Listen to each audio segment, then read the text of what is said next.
প্রাচীন বাংলার জনপদসমূহ। আসলে প্রাচীন বাংলার যে জনপদ ছিল সেগুলো আজকে আলোচনা করব।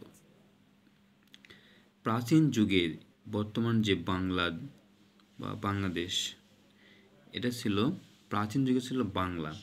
বর্তমানের বাংলাদেশের ও পশ্চিমবঙ্গ মিলেই ছিল বাংলা। আসলে যখন এই বাংলাদেশ গঠিত হয়েছিল না বা পশ্চিমবঙ্গ গঠিত হয়েছিল না, তখন সেই প্রাচীন যুগে এই বাংলার বিভিন্ন অংশ ছোট ছোট অঞ্চলে বিভক্ত ছিল, আর প্রতিটি অঞ্চলের শাসক যার যার মতো করে শাসন করতেন। বাংলার এই অঞ্চলগুলোর তখন সমষ্টিগতভাবে নাম দেওয়া হয় জনপদ। শিলালিপি ও বিভিন্ন সাহিত্যগ্রন্থে বাংলায় প্রায় 16টি জনপদের অস্তিত্বের প্রমাণ পাওয়া যায়। প্রাচীন যুগে বাংলা মানে বর্তমানের যে বাংলাদেশ ও পশ্চিমবঙ্গ আছে,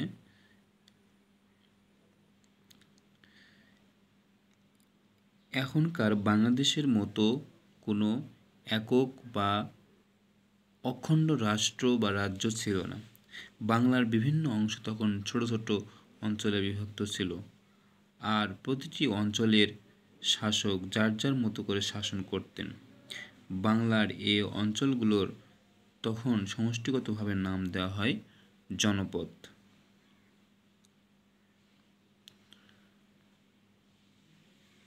শিলালিপি ও বিভিন্ন সাহিত্যগ্রন্থে বাংলায় প্রায় 16টি জনপদের অস্তিত্বের প্রমাণ পাওয়া যায়।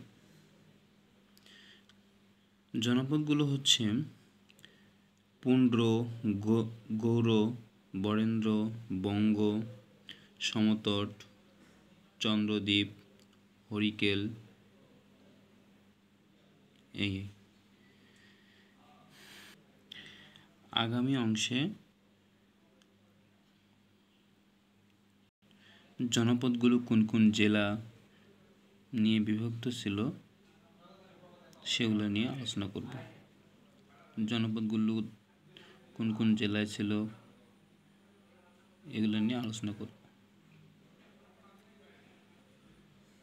কোন কোন জেলা নিয়ে জনপদগুলো গঠিত হয়েছে তা নিয়ে আগামী পর্বে আলোচনা করব। ধন্যবাদ সবাইকে।